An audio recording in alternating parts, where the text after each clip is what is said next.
తమ వంతు కృషి చేస్తామని, వారి న్యాయమైన డిమాండ్లు నెరవేర్చే విధంగా జిల్లా ఇన్ఛార్జి మంత్రి సీతక్క దృష్టికి తీసుకెళ్తామని Congress party Adilabad assembly in charge Kandi Srinivasa Reddy సతీమణి కంది మౌన శ్రీనివాసరెడ్డి భరోసా కల్పించారు.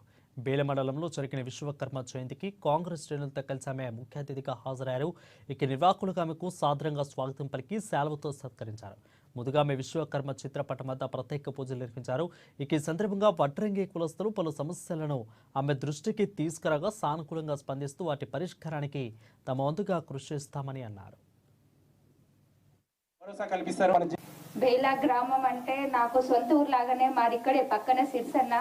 మేము ఏది ఉన్నా కానీ ఏ చిన్న వస్తువు కొనుక్కోవాలన్నా, కూరగాయలు అయినా మేము ఇదే గ్రామంకి వచ్చేవాళ్ళం. బేలాకు వస్తేనే ఏదైనా అయ్యేది.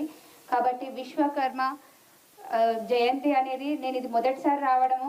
కాకపోతే విశ్వకర్మ గారి గురించి నేను ఇప్పుడు మీ అందరి నోట నేను చదువుకొని నాకు ఇప్పుడు తెలిసింది ఏంటంటే, దేవుళ్ళకి కూడా ఇల్లు కట్టియడం అనేది సాధ్యమైంది అంటే అది మన విశ్వకర్మ గారి వల్లనే అయింది. అంటే ఆయన మనకు ఆ దేవుళ్ళ కంటే గొప్పవారు. అలాంటిది మీరందరూ ఆ కులానికి చెందిన వాళ్ళు అంటే మీ అందరూ కూడా మాకు అంతే గౌరవంగా మేము చూసుకుంటాము.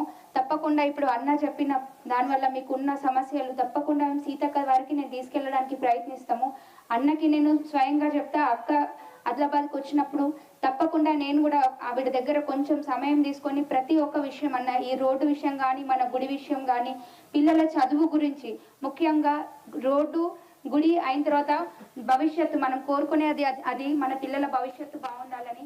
తప్పకుండా అక్క ద్వారా నేను మన బ్యాంకు నుంచి మీకు రుణాలు ఇవ్వడానికి కానీ, లేకపోతే ఏదైనా కొత్త ఉపాధి కలిగించడం, మన వడ్ల పనిలోనే కొత్తగా ఇంకేదైనా ఉపాధి కలిగించడానికి అవుతుంది అంటే మనం తప్పకుండా ఆ ప్రయత్నం చేస్తాము. నేను అక్క దృష్టికి తప్పకుండా తీసుకెళ్తాను. అక్క దగ్గర ఎలాగైనా సమయం తీసుకొని ప్రజలందరి ఆశీర్వాదాలు